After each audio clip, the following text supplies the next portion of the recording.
Buenas tardes a todos, bienvenidos a este webinar, benvinguts en aquest webinar.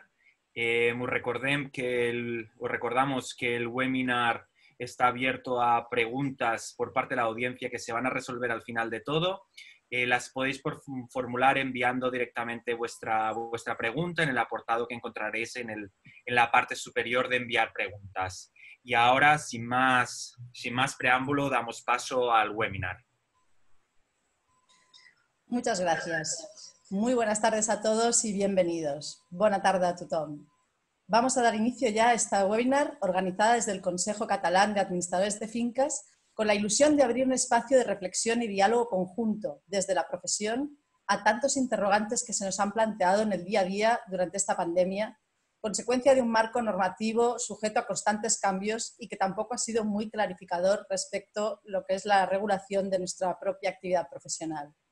Quiero agradecer la participación de todos los asistentes, saludar a los presidentes de los colegios de Girona, Ángel Torremilans y Tarragona, Fabián Huguet, y por supuesto al presidente del Consejo, Salvador Díez, y a todos los compañeros de la Junta de Gobierno, desde la que, como sabéis, se ha trabajado de forma intensa y sin descanso en defensa de la profesión y, en definitiva, de todos los ciudadanos. Como no, también a todos los compañeros de la Junta de Barcelona, gerencia y equipo directivo que habéis hecho posible esta jornada. Como habréis visto en el programa, la idea es proceder a un análisis por parte del equipo de asesores jurídicos desde un punto de vista muy práctico de las respuestas a las diferentes consultas trasladadas por los colegiados, para lo cual han trabajado con ardua dedicación y gran rigor profesional, unificando criterios, así que desde aquí públicamente les quiero mostrar mi felicitación y agradecimiento por esta dedicación especial en nombre de todo el colectivo. Una mención especial también a nuestro patrocinador, la empresa multinacional Simón, puntera en el sector de material eléctrico y tecnología LED, con quien hemos colaborado muchas veces en distintos grupos de trabajo desde el clúster de eficiencia energética y en concreto en el grupo de instalaciones de infraestructura de recarga para vehículos eléctricos, materia en la que puedo decir que están muy avanzados. No puedo cerrar esta presentación sin dedicar un especial recuerdo para todos aquellos compañeros que se han quedado en el camino durante esta grave pandemia o que estáis sufriendo de forma directa o indirecta en familiares, compañeros de despacho o amigos las graves consecuencias de la misma. Pero como el tiempo es limitado, ya paso la palabra a Quique Vendrell, quien no necesita presentación alguna por ser sobradamente conocido y reconocido por todos en la profesión, y quien coordinará con la maestría a la que nos tiene acostumbrados el desarrollo de esta formación. Esperamos que os resulte de ayuda e interés. Adelante, Quique.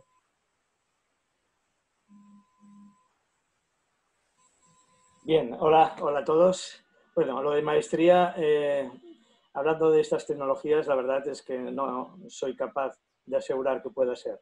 Vamos a intentarlo. Bien, gracias en todo caso a Anabel y a todos los compañeros que estáis conectados en este momento con nuestra webinar. Es un tema que nos está afectando a todos los administradores de fincas de una manera muy intensa estos 2 últimos meses. Además, la inmensa y prolija legislación a base de reales decretos leyes, decretos, órdenes, resoluciones, protocolos, recomendaciones estatales e incluso autonómicas nos están complicando mucho el trabajo, que ya de por sí es difícil en este estado de alarma, ¿no? Bien, nosotros que no somos conscientes de esta situación y por este motivo hemos querido enfocar este webinar de una manera muy práctica, porque no nos interesan teorizaciones estériles y polémicas que no nos ayudan. Nosotros somos los primeros que tenemos que aplicar a las pocas horas de haberse publicado una resolución legislativa, pues estas disposiciones. Con lo cual, bueno, somos los máximos y primeros intérpretes de todas ellas, y con lo cual lo que necesitamos en nuestro día a día es que nos digan si vamos bien por aquí o no vamos tan bien por allá. Y tampoco podemos decirlo con absoluta certeza, porque las interpretaciones de estas disposiciones son a veces muy difíciles de llevar a cabo, dada la redacción bastante deficiente, todo hay que decirlo, de muchas de estas disposiciones, y también hay que tener presente pues, las pocas ayudas que estamos recibiendo por parte de la autoridad administrativa cuando se le están preguntando continuamente por parte del Consejo y los colegios y los consejos autonómicos, pues muchas veces cuestiones bastante lógicas que necesitamos en cualquier caso resolver para poderlas aplicar en la práctica, ¿no? Bien, la webinar la hemos diseñado básicamente, voy a ser muy breve porque lo que interesa son las respuestas a las preguntas que hemos preparado a través de las más de 2.000 consultas que hemos tenido en estos 2 meses en los colegios de Barcelona, Tarragona y Gerona, y hemos seleccionado las que consideramos más comunes en el día a día de los administradores.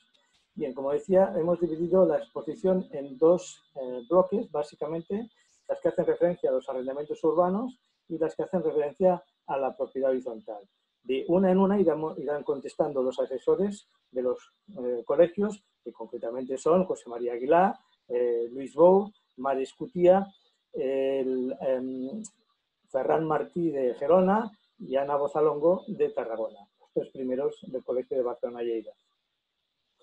En ese sentido, a modo de introducción, pues en el ámbito de la propiedad horizontal es evidente que no se han promulgado normas directamente relacionadas con la propiedad horizontal, pero la situación sanitaria a la que nos obliga este estado de alarma afecta sin duda a las propiedades horizontales, a las comunidades de propietarios y el uso de los elementos comunes que ahora, pues como por supuesto podéis tener conciencia en la cuestión de las piscinas, pero ya no solo son piscinas, sino son pues, terrados, jardines, patios, realización de juntas de propietarios, etcétera, ¿no?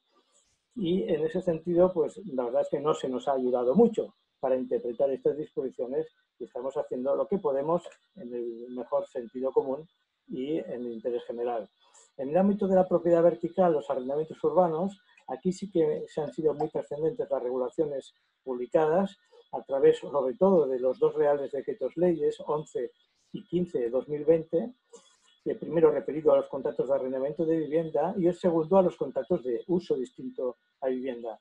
Ambas regulaciones se refieren solo a contratos de arrendamiento regulados por la LAO de 1994.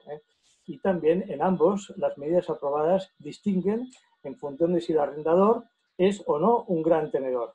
Este es un nuevo concepto legal que se ha introducido en la regulación arrendaticia aprovechando la excepcionalidad del estado de alarma, pero la distinción entre arrendador, gran tenedor y no gran tenedor no era en ningún caso existente en la regulación estatal.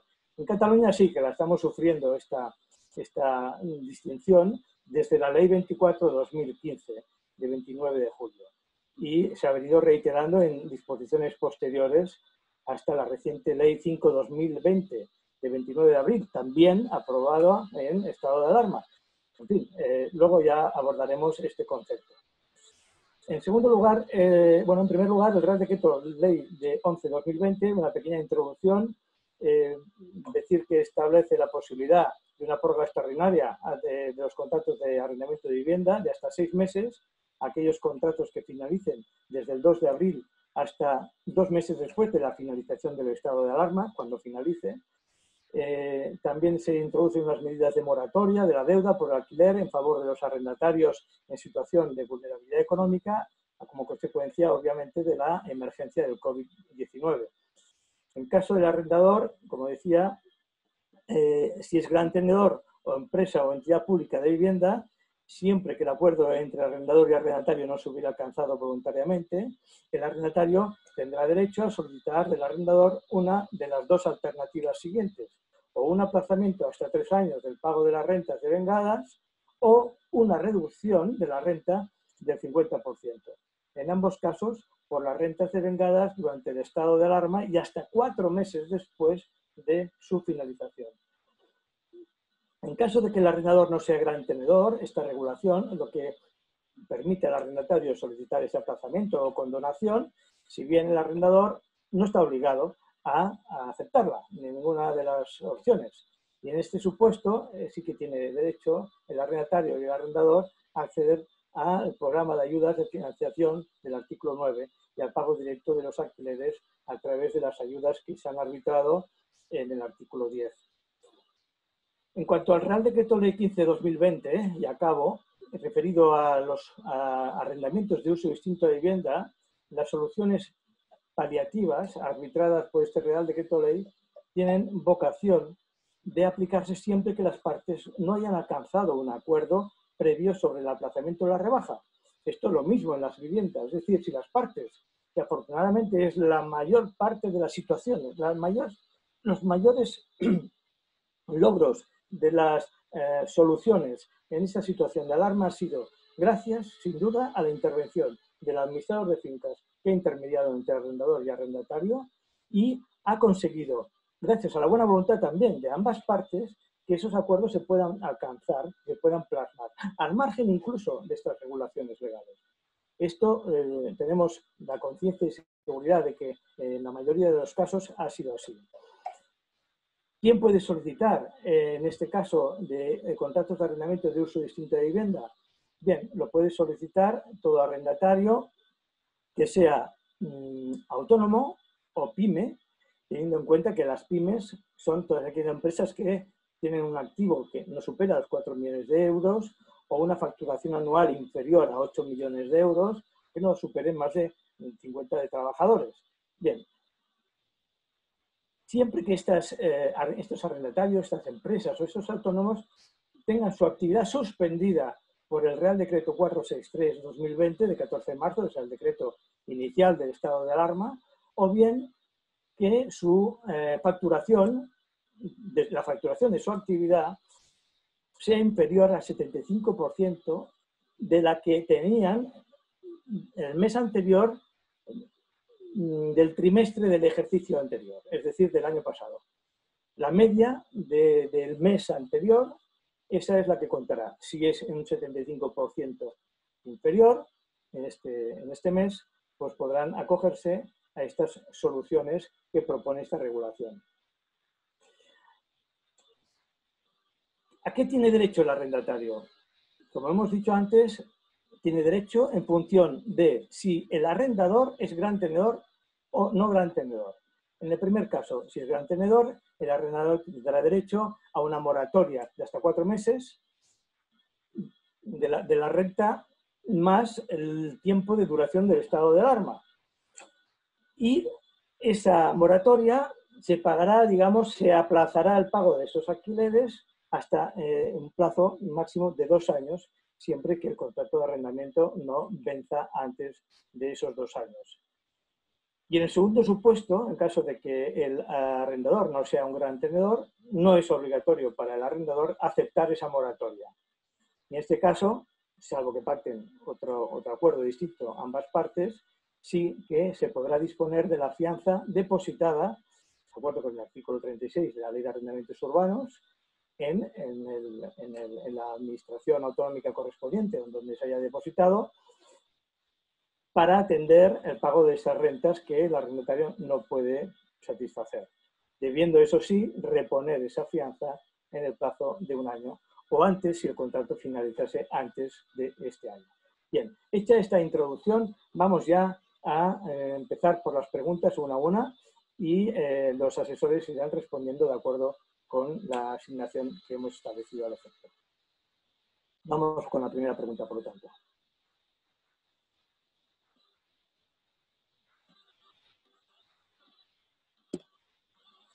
Sí, primera pregunta.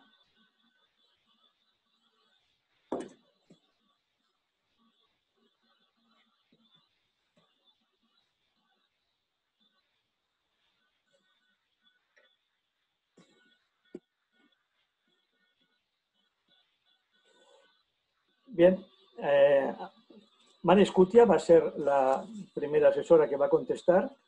La primera pregunta hace referencia a si, no sé, visualiza en la pantalla. Ahora. ¿Es compatible la prórroga extraordinaria establecida en el artículo 2 con los artículos 4 y 8? Hola, buenas tardes. Bueno, gracias, Enrique, y bueno, buenas tardes a todos los participantes. Bien, respecto a esta pregunta, creo que lo primero más importante es destacar el ámbito de aplicación de cada uno de estos preceptos.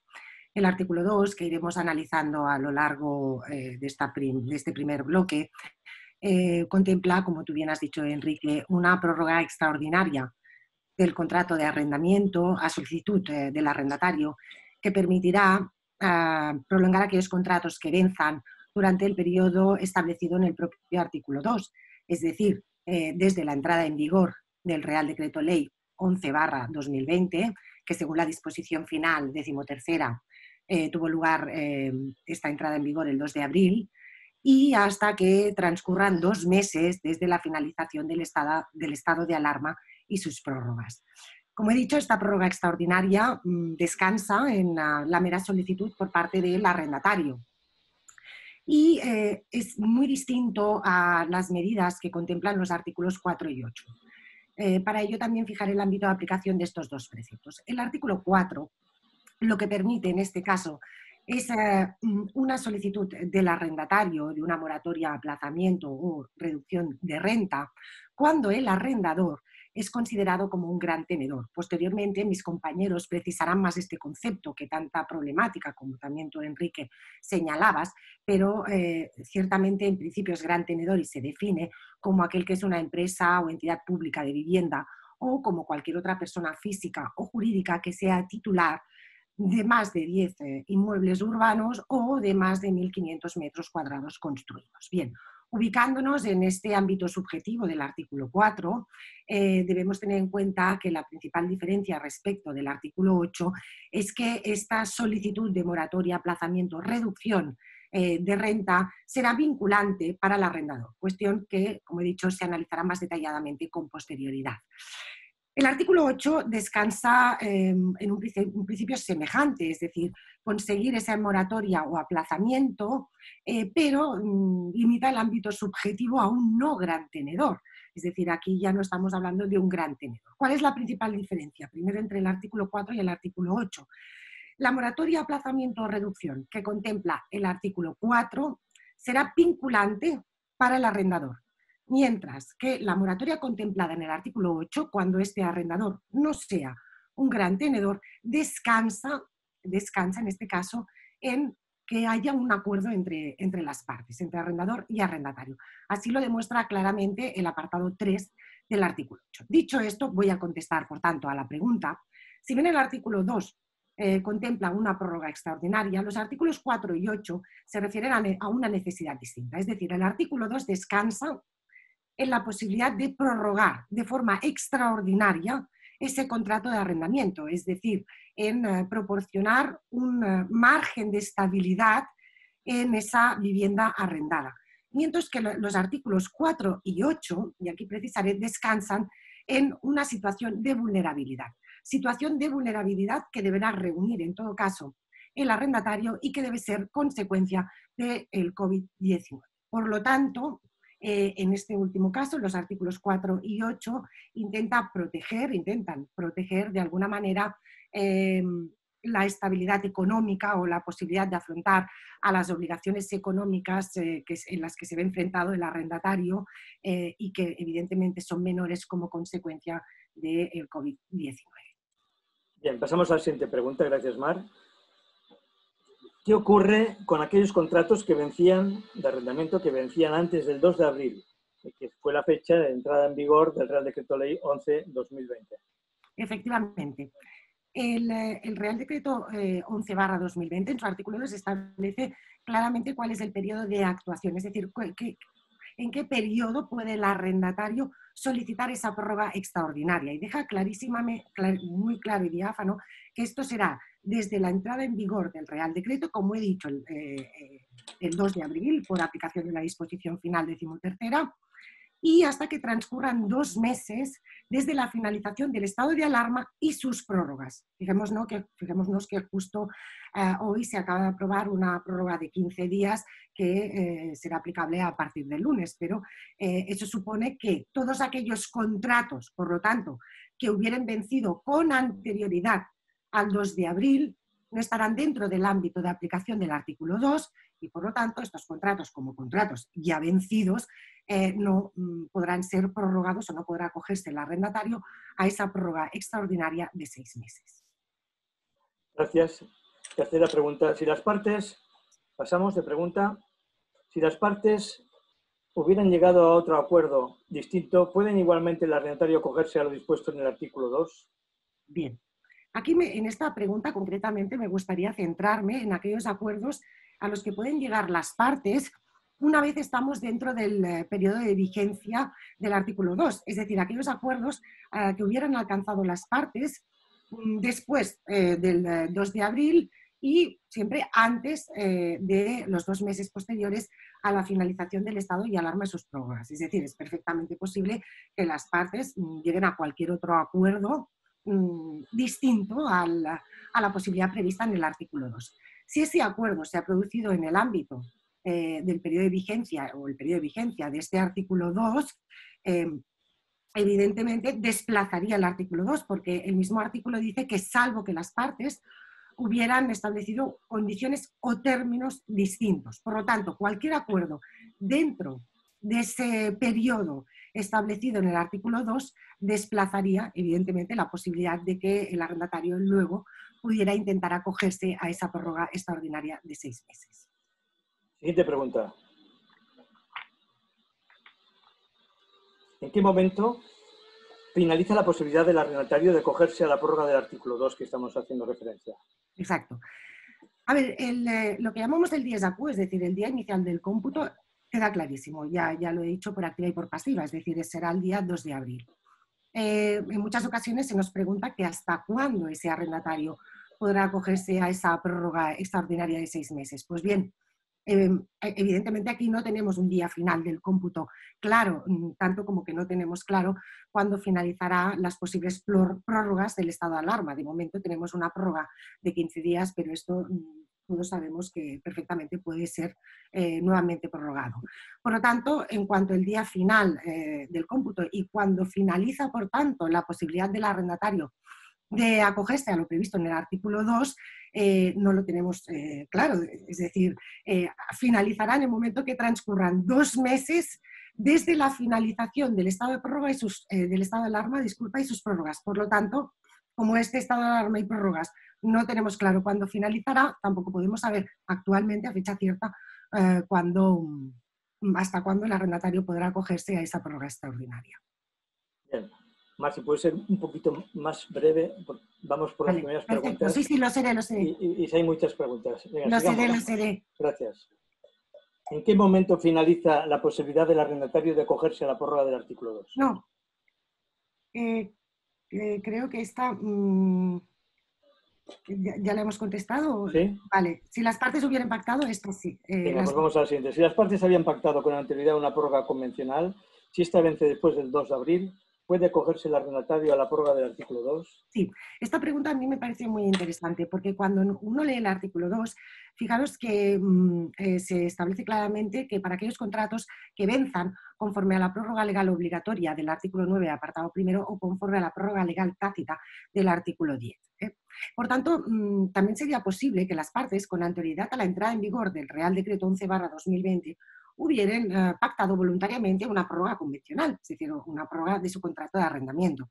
Por lo tanto, y que esta prórroga del contrato de arrendamiento venza efectivamente durante el periodo de vigencia que establece el artículo 2. A mi parecer, clarísimamente deberíamos incluir evidentemente este supuesto en cuanto a vencimiento del contrato de arrendamiento, aunque sea por causa distinta de la establecida en el artículo 9.1, que es el juego de las prórrogas legales, o por causa distinta a la establecida en el artículo 10, es decir, la prórroga legal tácita. También es cierto, y aquí voy a ser muy breve, me gustaría simplemente poner un ejemplo, es decir, no solo una prórroga convencional. Imaginemos que las partes en el contrato de arrendamiento inicial hubieran pactado un periodo de duración superior al mínimo legal, es decir, al artículo 9.1. Si ese plazo hubiere vencido o vence durante este periodo de vigencia, evidentemente entiendo que el arrendatario también podrá acogerse a esa prórroga extraordinaria del artículo 2. Bien, siguiente pregunta. Si se trata de un contrato de arrendamiento con opción de compra, el hecho de que el arrendatario se acoja a lo dispuesto en el artículo 2 ¿implica también la prórroga del derecho de opción de compra? Bien, en este caso me gustaría dejar muy claro que el contrato de arrendamiento es un contrato complejo que comprende dos figuras distintas. Por una parte, el arrendamiento y la opción de compra. Si bien evidentemente será un solo contrato, pero se trata de figuras distintas. Aquí un poco debemos hacer un poco de vaciado, ¿no?, de jurisprudencia y ver de qué manera está vinculada esta opción de compra con el contrato de arrendamiento. Es decir, si el plazo de la opción está intrínsecamente vinculado al plazo del arrendamiento, quizá deberíamos plantearnos que también pueda ser prorrogable, ¿no?, en llegado el caso. En todo caso, está claro que debe analizarse clarísimamente los términos de la opción y de ese contrato de arrendamiento con opción de compra. Pero en principio se trata de un contrato, por tanto se trata de dos contratos distintos y por tanto si las partes al contrato de opción de compra le ha dado una duración convencional o periodos concretos para la opción, no le afectaría para nada el hecho de que el arrendatario pudiera acogerse a la prórroga del artículo 2, que implicaría simplemente la prórroga del contrato de arrendamiento. Siguiente pregunta, por favor. Si las partes acordaron una prórroga de contrato de arrendamiento con incremento de renta antes de la entrada en vigor del Real Decreto Ley, ¿puede ahora el arrendatario acogerse a la prórroga esta de 6 meses del artículo 2 con las mismas condiciones del contrato inicial? Bien. Partimos pues de una modificación, una innovación del contrato inicial al que pudieran llegar las partes con anterioridad, ¿no?, a la entrada en vigor de este Real Decreto. Evidentemente el artículo 2 deja clarísimo que la prórroga supone una prórroga, y esto no lo he dicho hasta ahora, pero lo quería reservar para esta cuestión, una prórroga del contrato en vigor con todos sus términos y condiciones. Por lo tanto, si las partes habían innovado previamente ese contrato en vigor, con, por ejemplo, una innovación consistente en un incremento de renta, ese incremento de renta subsistirá durante la prórroga solicitada por el arrendatario al amparo del artículo 2. Es decir, si acordaron un incremento de renta, esta seguirá siendo la renta contractual, aunque hubiera sido una renta contractual novada con anterioridad. Bien, última pregunta para Mar. ¿Debe estar el arrendatario en situación de vulnerabilidad para poder solicitar la prórroga extraordinaria de 6 meses del artículo 2 que estamos comentando? Bien, no, clarísimamente no. El artículo 2 no descansa en la situación de vulnerabilidad a consecuencia del COVID-19. Sí descansa, como he dicho al principio, los artículos 4 y el artículo 8. Por lo tanto, no es absolutamente necesario que el arrendatario, para solicitar esa prórroga del contrato de arrendamiento, esté en una situación de vulnerabilidad. Muy bien, muchas gracias, Mar. Gracias a vosotros. Mantente conectada, que luego habrá preguntas. Muy Gracias. bien. Hasta después. Damos entrada al siguiente asesor, por favor, a Luis Bou, asesor jurídico del Colegio de Barcelona. A ver, primera pregunta.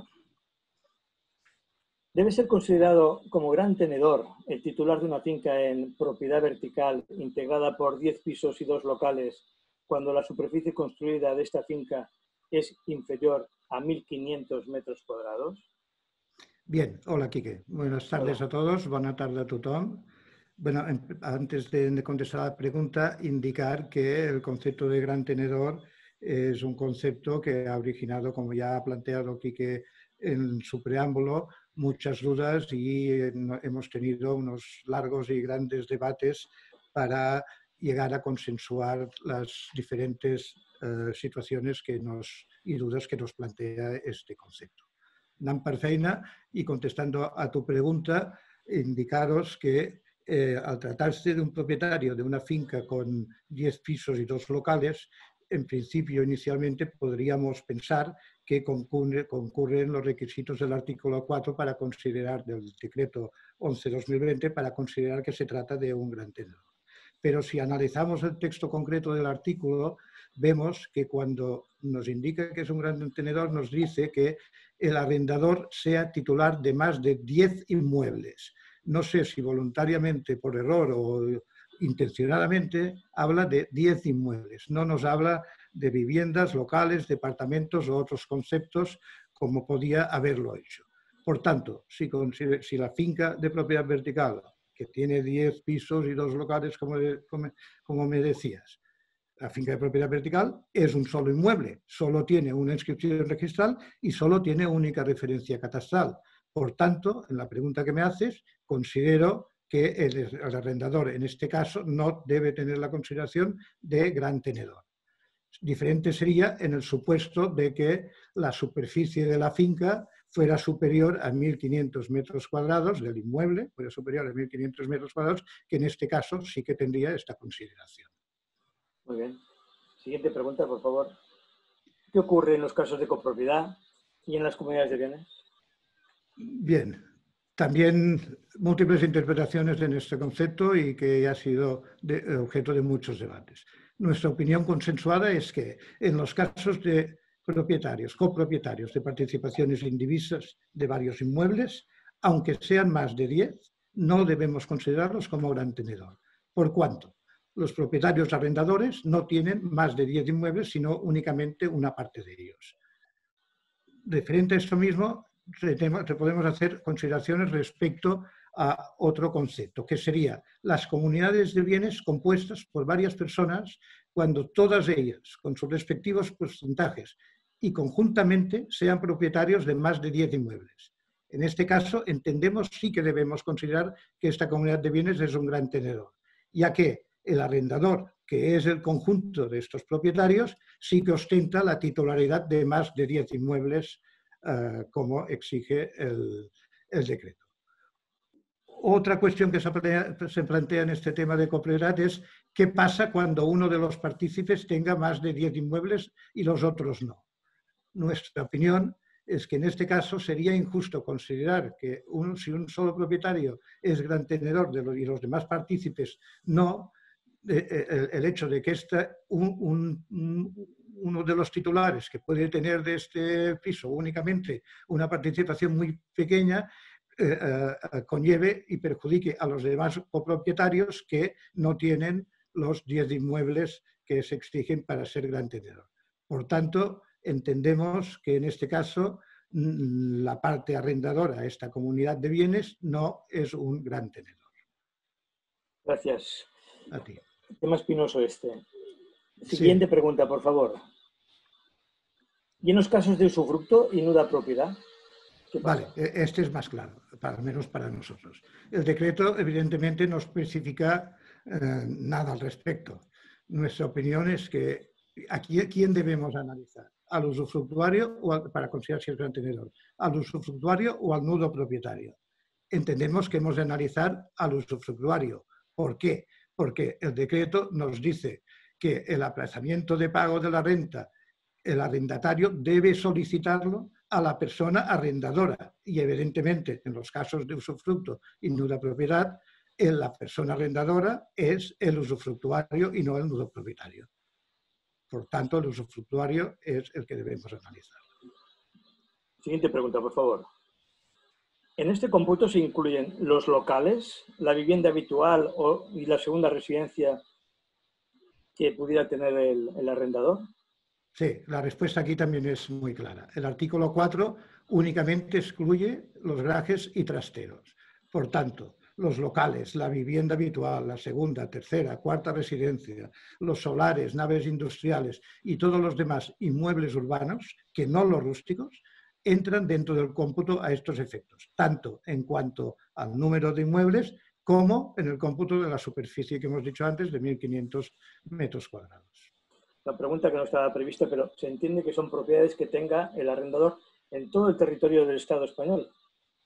Sí, me parece que lo dice textualmente el decreto. Perfectamente. Vamos a la siguiente pregunta. El propietario de un hotel, de una nave industrial o de un supermercado con una superficie superior a 1.500 metros cuadrados, que arriende una vivienda, que pudiera tener además, ¿debe ser considerado como gran tenedor? Es la única vivienda que tiene. Vale, tiene una vivienda, que es la que tiene arrendada, que es el que el inquilino le puede solicitar los aplazamientos o moratorias, pero aparte tiene un hotel, una nave o un supermercado de más de 1.500 cuadrados. Entiendo que sí, que debe ser considerado gran tenedor porque el decreto nos dice que por el hecho de tener más de 1.500 metros cuadrados de propiedad ya debe ser considerado como gran tenedor, aunque solo tenga esta vivienda más el hotel, nave o supermercado. Siguiente pregunta. Si el arrendador opta por la moratoria o el aplazamiento del artículo 4.2b ¿Puede aplazarse el pago de las cuotas pendientes hasta un periodo posterior a la fecha de vencimiento del contrato? Bien, sí. El artículo 4.2b nos establece la moratoria automática de la renta hasta un máximo de 4 mensualidades y nos dice que quedará aplazada mediante el fraccionamiento de cuotas durante al menos 3 años. Pero este artículo también añade lo siguiente, dice, pero siempre durante el plazo a lo largo del cual continúe la vigencia del contrato de arrendamiento o de cualquiera de sus prórrogas. Por tanto, queda claro que no puede aplazarse el reintegro de la moratoria hasta un periodo posterior a la fecha de vencimiento del contrato, salvo que de mutuo acuerdo las partes lo convengan así. Siguiente pregunta. ¿Qué ocurre si es obligatorio para el arrendador que no tiene la consideración de gran tenedor aceptar la moratoria o condonación propuesta por el arrendatario? ¿Y en los casos del artículo 4, gran tenedor?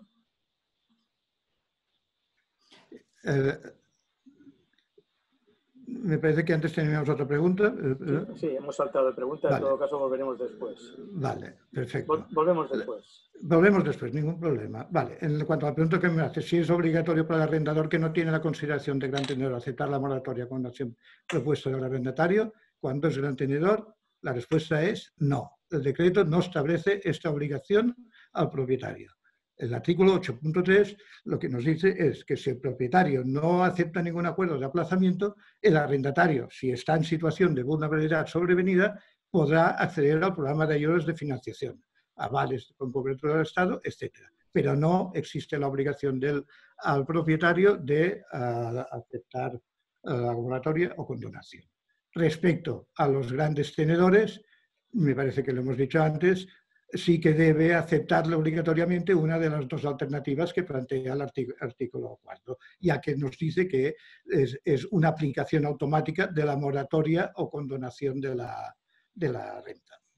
Muy bien. Volvemos a la pregunta anterior, por favor. Sí. ¿Me la planteas? Sí, pero no la veo proyectada. Por favor, vale. La pregunta anterior. ¿Qué ocurre? La pregunta es esta, o sea, es obligatorio y la anterior es si el arrendador. Pues falta no, bien. No, ¿qué ocurre si el propietario gran tenedor no responde al cabo de los 7 días desde la recepción de la solicitud del arrendatario, de los aplazamientos o moratoria? Vale. En este caso, el artículo 4 del decreto 11/2020 nos dice que si el arrendatario solicita el aplazamiento o la condenación de pago y no se alcanza ningún acuerdo, el arrendador gran tenedor tiene la obligación de notificar en el plazo máximo de 7 días laborables su decisión escogida. Y puede escoger entre una reducción del 50% de la renta o una moratoria por un plazo de 4 meses. Pero puede pasar que no conteste, aunque tenga la obligación de hacerla. Entonces, ¿qué hacemos? Hemos dicho que se trata de una aplicación automática y, por tanto, obligatoria para el arrendador. Y nos podemos encontrar con dos supuestos. Una, que la solicitud del arrendatario que hace al arrendador especifique claramente una petición de estas dos alternativas concreta, o la una o la otra. En este caso, no hay ninguna duda. La aplicación debe ser efectiva y automática, aunque el arrendador no conteste. Pero podría darse el caso que la solicitud que hubiera hecho el arrendatario no sea concreta, diga que solicita una de las dos alternativas del decreto. Aquí y el propietario no contesta, ¿y qué hemos de hacer? Bueno, entiendo que lo que tenemos que hacer es pasar los 7 días sin la respuesta del propietario, el arrendatario deberá enviar una nueva notificación al propietario concretando cuál es su petición entre las dos alternativas del decreto, la cual, entendemos, deberá ser obligatoriamente asumida por la propiedad. Muy bien, Luis. Hasta dentro de un rato, porque luego te toca contestar otras. Nos volvemos a ver. Muchas gracias. Pasamos a la siguiente pregunta, que responderá ya José María Aguilar, asesor también del Colegio de Barcelona. Hola, José María. Hola, Enrique. Buenas tardes y buenas tardes a todos vosotros. Gracias por conectaros a esta webinar. Venga, pues gracias por llamarme, Enrique. Seguimos con la primera pregunta, por favor. Si uno de los miembros de la unidad familiar se encuentra en situación de desempleo, ERTE, etc., como consecuencia de la crisis ocasionada por el COVID-19, pero no es titular del contrato de arrendamiento y se cumplen todos los requisitos del artículo 5, ¿se considera este señor arrendatario en situación de vulnerabilidad? No, y entendemos los asesores jurídicos de que no. El artículo 5, párrafo 1, letra A, lo dice con toda claridad y sin lugar a dudas de que tiene que ser el titular arrendaticio el que paga la renta, el que está acogido a esta vulnerabilidad o que ha entrado en situación de desempleo, de un ERTE. Por tanto, la respuesta, como tú has pedido que seamos breves, muy breve será no. Solamente puede acogerse el que paga la renta, por tanto, es el titular del contrato de arrendamiento. Muchas gracias. Siguiente pregunta, por favor. ¿Y si la parte arrendataria está integrada por 2 personas y solo una de ellas se encuentra en situación de desempleo, ERTE, etcétera, como consecuencia de la crisis ocasionada por el COVID-19, qué es lo que ocurre? Entendemos yo tampoco que no. Vamos a ver, te explico. No soy partidario completamente de que los contratos de arrendamiento estén suscritos a nombre de más de 2 personas, pero ya sé que la práctica nos lleva a los administradores, aunque no sea aconsejable, a suscribir contratos de arrendamientos a favor de 2 o más de 2 personas. Por tanto, si una de ellas está en estado de vulnerabilidad, pero el otro copropietario supera con creces los 3 veces del ERTE, eso es los 1.613,52 euros, entendemos por tanto que este contrato de arrendamiento, debido a que está suscrito con 2 personas y hay una que tiene unos ingresos superiores a 3 veces, lógicamente no podrá acogerse a esta situación. Gracias. Siguiente pregunta. ¿Qué ocurre si la persona que en principio está en situación de vulnerabilidad es titular de un inmueble en España, pero lo tiene arrendado a un tercero y no puede recuperarlo por aplicación de las prórrogas legales de la LAO? Vamos a ver, aquí hemos tenido grandes discusiones con los compañeros que formamos esta serie de consultas de los colegios de Girona y Tarragona, aparte de los de Barcelona. Y yo, me permites, voy a leer lo que dice exactamente la ley. Dice: así como pueda acreditar la persona estamos hablando que tenga un piso en España, en cualquier territorio del Estado español. Dice, así como pueda acreditar la no disponibilidad de la misma por cualquier causa ajena a su voluntad. Causa ajena a su voluntad. Por tanto, yo entiendo y entendemos que a cualquier causa ajena a su voluntad es la vivienda típica que esté ocupada. Ahora bien, si esta vivienda está arrendada a terceras personas, hubo un contrato entre las partes y por tanto no fue contra su voluntad. Entonces entiende el legislador que como este propietario está lógicamente sacando unos beneficios de su titularidad, de su propiedad, en este caso entendemos que no, que lógicamente sería única y exclusivamente cuando la vivienda esté ocupada con cada kilo o hay un expediente de expropiación forzosa o hay un expediente de ruina, que es entonces cuando no puede disponer de esta titularidad. Gracias. Había una pregunta que no se ha formulado. ¿Es posible que la podamos recuperar, justamente la anterior a esta? No. Bueno, falta una pregunta que si me permites te la voy a formular verbalmente. ¿Y si el arrendatario estuviera en situación de desempleo ya antes de la crisis del COVID, es decir, antes del mes de marzo? Tampoco hay, Enrique, tampoco hay ningún tipo de duda, porque lo dice clarísimamente el artículo 5 del decreto que estamos tratando. Dice que tiene que ser el momento que entra el estado del decreto de alarma o de la pandemia. Por tanto, cualquier persona que con anterioridad a este Real Decreto estuviera en situación de vulnerabilidad, lógicamente no le sería de aplicación los artículos que marca este Real Decreto. Muy bien. Última del bloque del Real Decreto Ley de Viviendas del 11/2020. Siguiente pregunta. ¿Qué ocurre con la pareja, de hecho, legalmente reconocida como tal, pero que no está inscrita? Bien, entendemos que no, porque tampoco hay duda y me gusta porque las preguntas que me estás haciendo, Enrique, pues realmente en un principio no tendrán debate porque lo dice literalmente el Real Decreto, dice que tiene que estar inscrita. O sea, la persona que pueda vivir en pecado, lógicamente no tendrá derecho, no te enfades, no tendrá derecho a poderse beneficiar porque tiene que estar, esta relación tiene que ser estable. Si no pasa por la iglesia, tiene que ser estable. Correcto. Y por tanto, inscrita. Inscrita, ¿eh? Bien, pasamos a la siguiente pregunta. Ahora ya referencia al Real Decreto Ley 15 de 2020, es decir, los arrendamientos de uso distinto de vivienda. Primera pregunta. ¿Está obligado el arrendador gran tenedor a aceptar la moratoria del artículo 1 y en los casos en que no sea gran tenedor, qué pasa? Bueno, entendemos que no. Yo creo que ya lo han comentado mis anteriores compañeros de que no viene obligado a esta situación. y por tanto no lo obliga, tendrá que acogerse el inquilino, tendrá que acogerse a las ICOs o a cualquier situación. Hoy, por ejemplo, el Colegio de Girona ha mandado una circular para que los administradores de fincas tengamos la información de darles esta posibilidad al arrendatario para que pueda acogerse a las ayudas que puedan hacer los bancos o el propio Estado. Ahora bien, hay la otra parte, la parte en la que realmente el arrendatario, que no sea gran tenedor, le pregunte al arrendador, no le puedo pagar. Entonces, el arrendatario podrá autorizar al arrendador para que pueda disponer de todo o parte de la fianza que tiene depositada en el Incasol o en la Cámara de las diferentes autonomías y pueda retirar esta cantidad de concepto de fianza. Habrá que firmar un convenio entre las dos, un pequeño contrato en donde el arrendatario autoriza al arrendador a poder retirar parte o todo, en todo o parte de la fianza depositada, pero este señor tendrá la obligación de reponerla en su día dentro del plazo de un año, tiene que reingresar en el Incasol o en la Cámara de la Propiedad correspondiente la cantidad que haya podido sustraer o beneficiarse. Muchos compañeros nos preguntan, bueno, ¿y si este señor luego realmente no paga y realmente pues no ingresa en el Incasol la fianza que ha sido retenida? No tiene que preocuparse porque es el propio artículo 27.2 de la ley del 94. Una de las causas de resolución de contrato es la falta de fianza o incluso de la actualización de la fianza. Por tanto, si algún arrendatario luego no repone dentro de este plazo determinado que hemos dicho, la cantidad que se ha sacado para poder hacer frente a su renta en todo o en parte, el arrendador podría instar el correspondiente juicio de desahucio por falta de pago. Siguiente pregunta, por favor.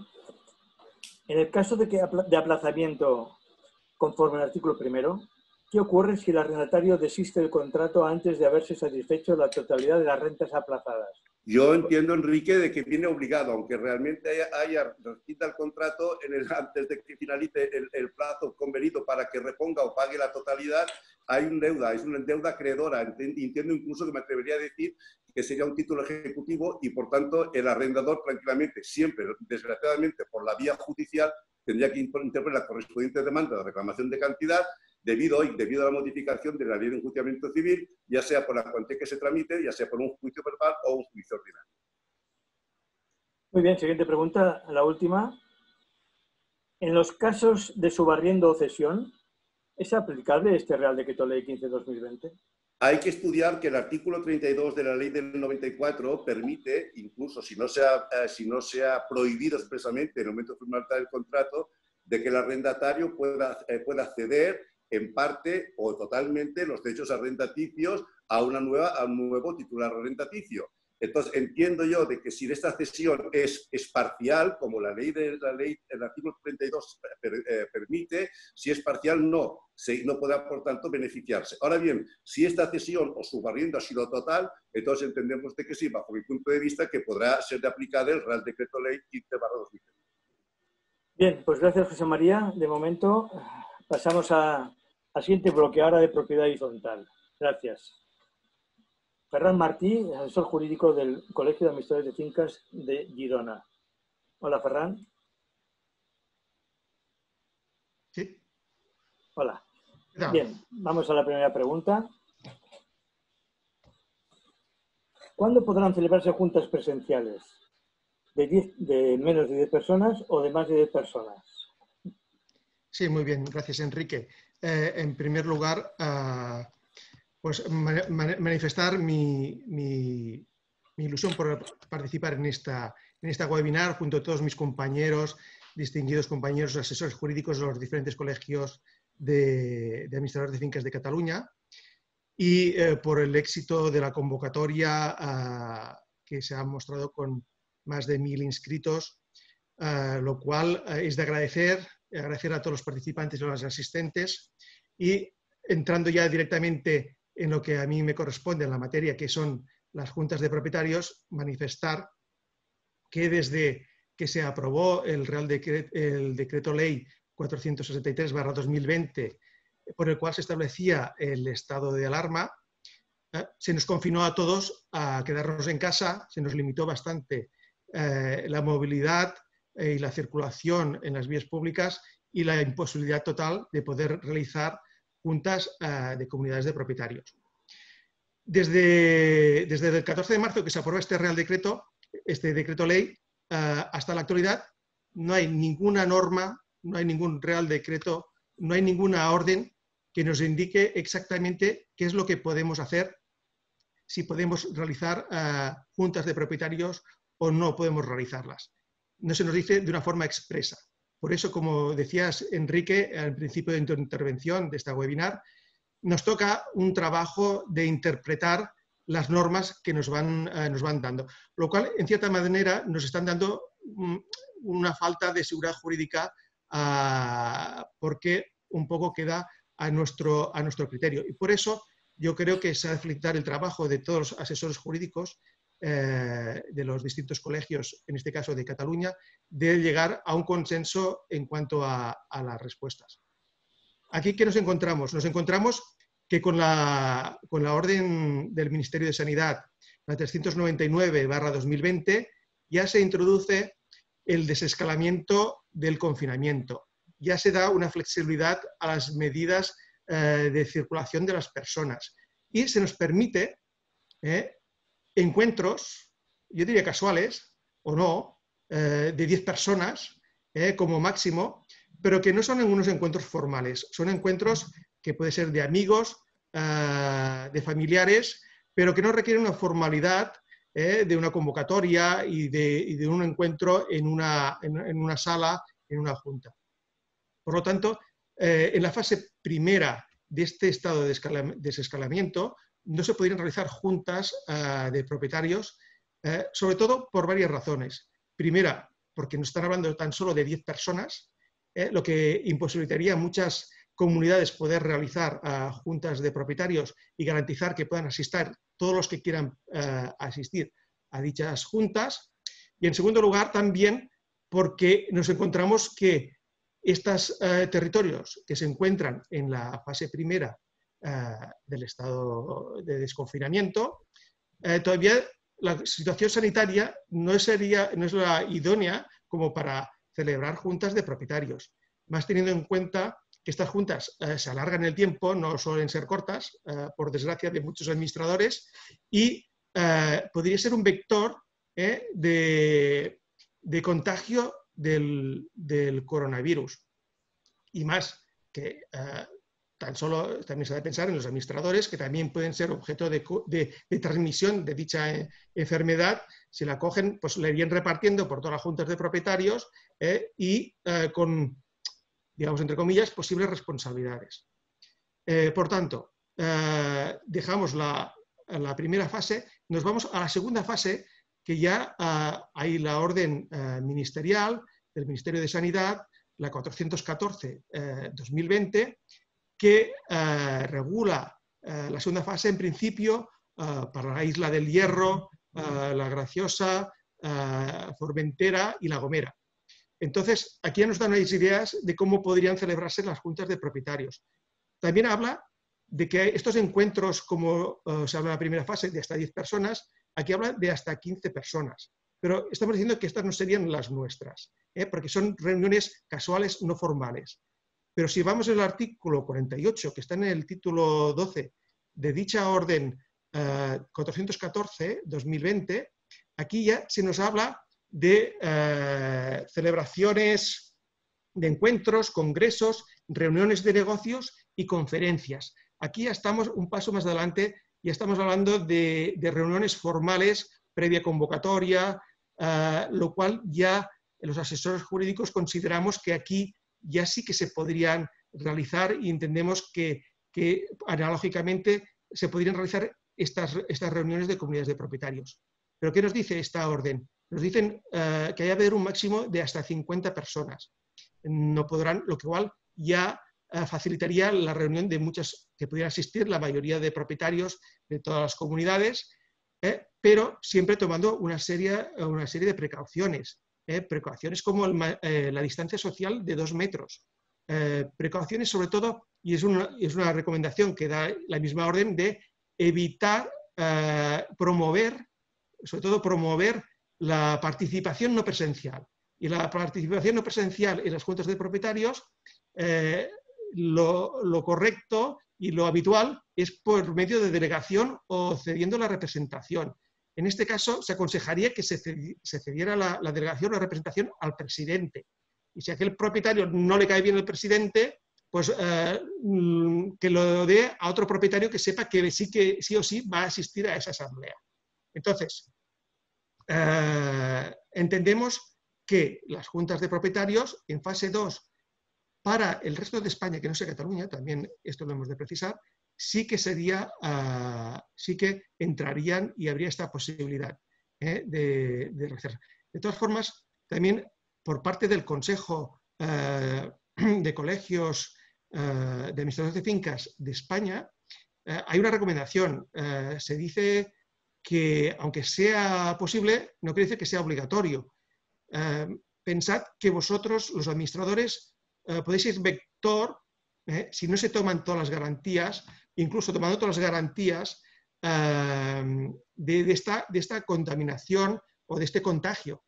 El otro día me comentaba un administrador de fincas, es que todos me van a pedir que si se pueden hacer reuniones, que las hagamos. Porque, mira, ves la playa, ves este bar, todo el mundo está ahí mezclándose y tal. Digo, mira, pues por esa misma razón, tú le tienes que decir, mira, es que es por eso que no la vamos a hacer. Porque aquí cualquier persona que pueda ser incívica puede llevar el contagio a las reuniones.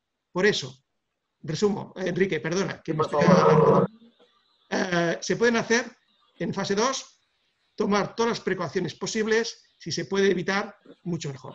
En Cataluña, perdona, me olvidé de Cataluña, en Cataluña tenemos el Decreto Ley 10/2020 que ha decretado la suspensión de todas las reuniones y de todas las convocatorias durante el estado de alarma decretado por el Estado español. Incluso las que se convocaron con anterioridad a la declaración del estado de alarma también quedan suspendidas y se aplazan al final, una vez se levante el estado de alarma, dentro del mes posterior se tendrán que celebrar. Nos deja la posibilidad también de hacerla por videoconferencia o por acuerdos en reunión, que hablaremos más adelante, pero entendemos que si no se modifica por parte del Gobierno de la Generalitat y no modifica esto, sería muy difícil poder realizar juntas de propietarios dentro de esta fase 2. Bueno, sería bastante complicado porque habría un doble control de legalidad, el de la sanitaria española, del resto de España, bueno, que afecta a toda España, en este caso la legalidad sanitaria del Gobierno español y luego la legalidad de Cataluña. Venga, Ferran, vamos a la segunda, por favor. Te pido muchísima más brevedad. Tienes 16 preguntas que contestar. Sí. Tenemos un minuto como mucho para cada vale. una. ¿Qué pasa si este año no puede hacer todas las juntas? Sí. ¿Qué responsabilidad tiene el administrador? Vale. ¿Qué pasa si este año no podemos hacer las juntas como consecuencia de las restricciones establecidas por el decreto de alarma? Pues bueno, estaríamos en este caso en un supuesto de fuerza mayor. Evidentemente, si como consecuencia del coronavirus, de las restricciones por el estado de alarma, entendemos que no se pueden realizar estas juntas, porque o bien no era previsible que pasara, o de ser previsible que pasara todo este follón, realmente no era evitable, como entendemos que es así, entonces ninguna responsabilidad se puede pedir ni al administrador ni al presidente. En este caso, también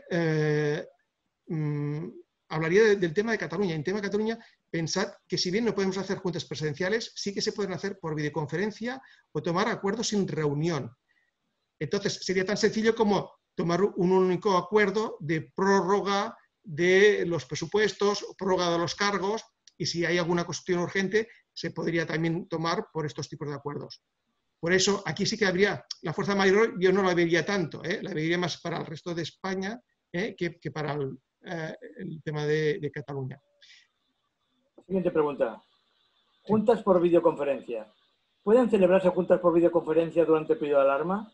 ¿Y con posterioridad al levantamiento del estado de alarma, en su caso? ¿Qué requisitos habría que cumplir?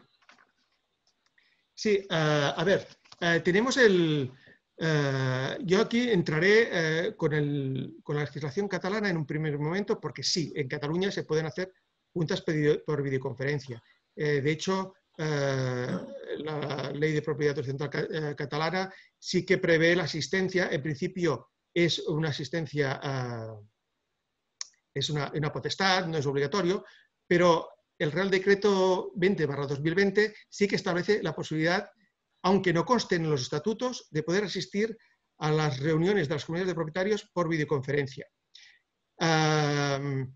Eso sí, se han de cumplir unos ciertos requisitos. Una es la identificación de los asistentes, que tiene que quedar bien claro quiénes son los que asisten en la videoconferencia. Se ha de garantizar también una comunicación fluida y simultánea, eso es decir, hacer una comunicación sincrónica que permita un diálogo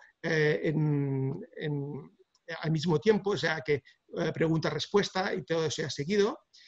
Y luego también se ha de garantizar la participación en las deliberaciones y, por último, se ha de garantizar el derecho al voto, que se pueda votar. Aquí sí que para el resto de España realmente no está regulado y sí que nos lamentamos que el proyecto de nueva ley de propiedad horizontal que propuso el Consejo de Colegios de Administradores de Fincas de España en el año 2018 y que se presentó en el Congreso de Madrid, no esté aprobado todavía, que el Gobierno, que el Estado español, el Parlamento, por las causas que hayan sido, no lo haya aprobado, porque facilitaría bastante la celebración de estas juntas por videoconferencia. Por otro lado, casos de urgente necesidad, se han de tomar acuerdos, no es posible en las reuniones presenciales. Aquí hay autores de reconocido prestigio, como puede ser Alejandro Fuentes Lojo, el presidente de la Sala Segunda del Tribunal Supremo, Vicente Mago Servet, que sí, que dicen que se puede hacer en caso de necesidad y de urgencia, estableciendo un protocolo, que la gente manifieste que la oportunidad de oponerse a la realización de dichas juntas, y si uno se opone, pues entonces no se podrá realizar estas juntas de propietarios, porque habría el peligro de que se pudiera impugnar y que todos los acuerdos tomados podrían decaer. A ver, Jaume, te pido por favor más brevedad. Lo siento, de Ferran, verdad, vamos, sí, vale. Ferran, perdona. Sí. Siguiente pregunta. Si hay propietarios que no tienen acceso a Internet, ¿cómo soluciono poder hacer una junta por videoconferencia? Pues hay propietarios que no tienen Internet, a lo mejor no querrán participar, a lo mejor delegarán el voto. Bueno, si es esto no pasa nada. Ahora, si quieren asistir a la junta y no tienen Internet, no tienen medios, no se le pueden poner los medios, no se le puede dejar una tablet, un dispositivo electrónico, pues entonces entendemos que no se podrá realizar, porque no se puede prohibir a una persona o no se puede excluir a un propietario de la asistencia a las juntas de propietarios. Muy bien, muy claro. Siguiente pregunta. ¿Cómo garantizo la identificación de los asistentes y la emisión de los votos en una reunión por videoconferencia? Pues muy fácil. Aquí hay plataformas, el tema de videoconferencias, como es la plataforma Zoom o la plataforma Google Forms, que entiendo, bueno, que creo que es la versión de pago, en todo el caso de la Zoom, que son unos 15 euros mensuales, que te permite que los propietarios que acceden a la plataforma, a la reunión, previamente el administrador de dicha reunión, que será el administrador de fincas, será el que dirigirá dicha reunión, habrá puesto la necesidad de que se registren en esta plataforma al acceder. Entonces la gente se registrará con su nombre o se puede poner también el nombre de la propiedad y allí quedará la identificación. La emisión de los votos también se puede establecer, predeterminar en dichos programas un sistema de votos que el propietario tendrá que ver en la pantalla la propuesta de votación, si no, en todo caso también me abstengo, y ponga una crucecita y así al final de la reunión es tan fácil como apretar el botón de bajar el resumen de todos los datos introducidos por los propietarios y ahí ya tienes la constancia del voto y la participación. Siguiente pregunta, por favor. ¿Pueden grabarse las juntas de propietarios? ¿Con qué requisitos? ¿La grabación sirve de acta o debe hacerse un acta, como siempre? Sí, las juntas se pueden grabar.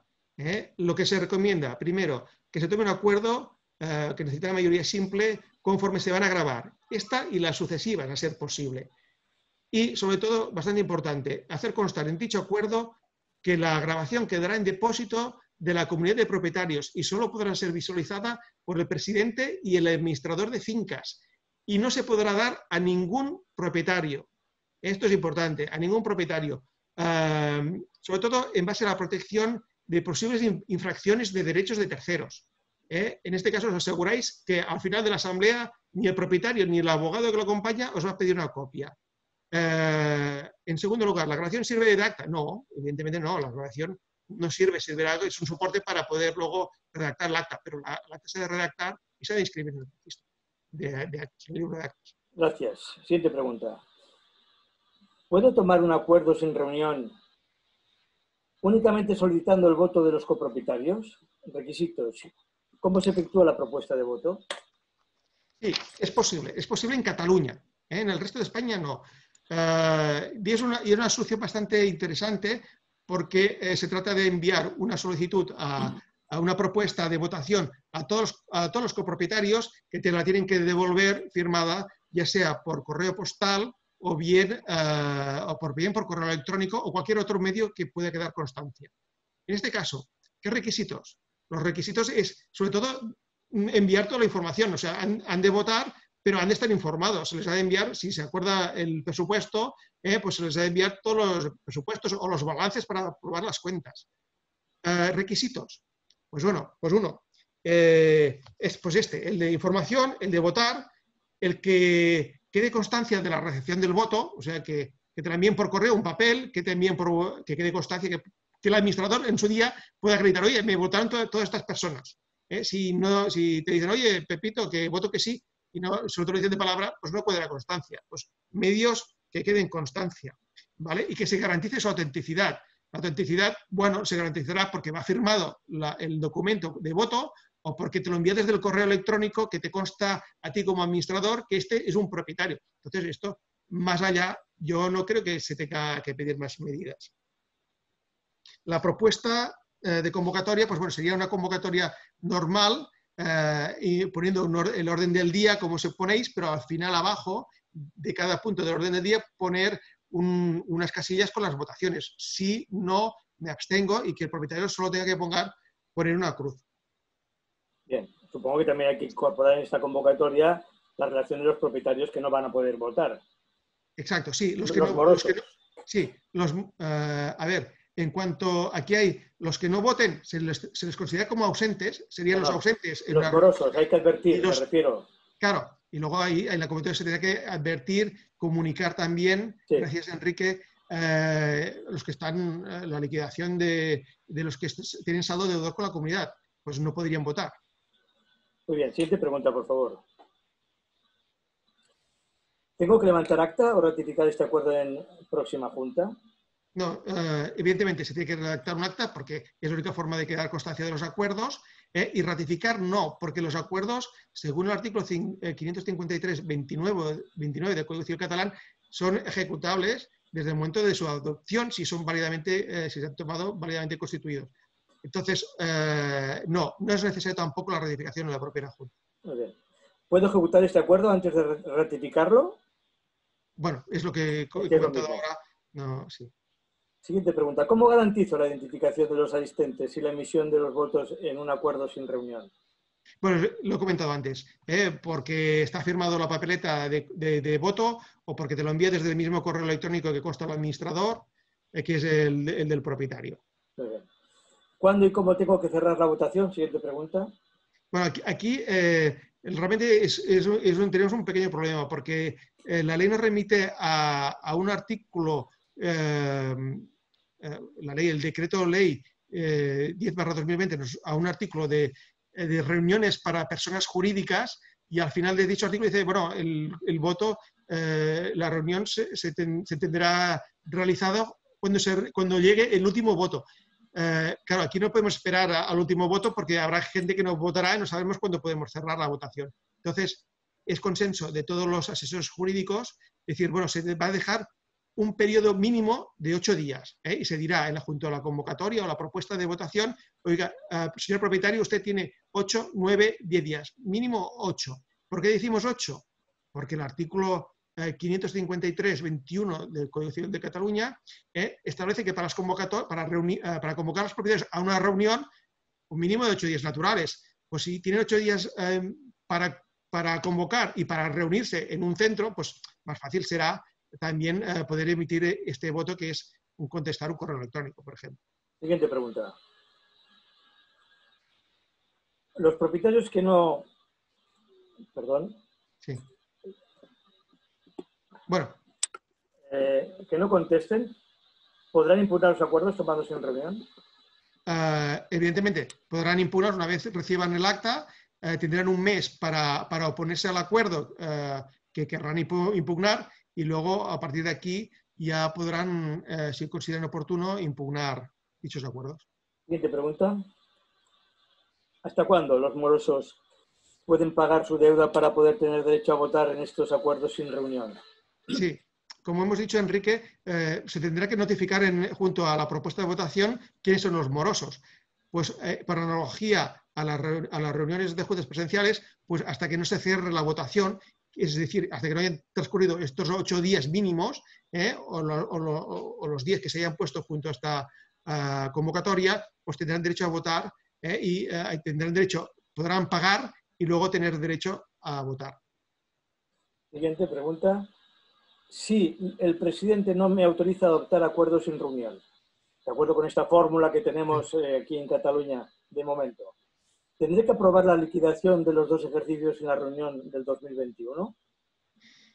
Evidentemente, si no le autoriza y además tampoco no crea ningún perjuicio para la comunidad de propietarios, que no se vaya a quedar sin tesorería, pues bueno, no hay ningún problema.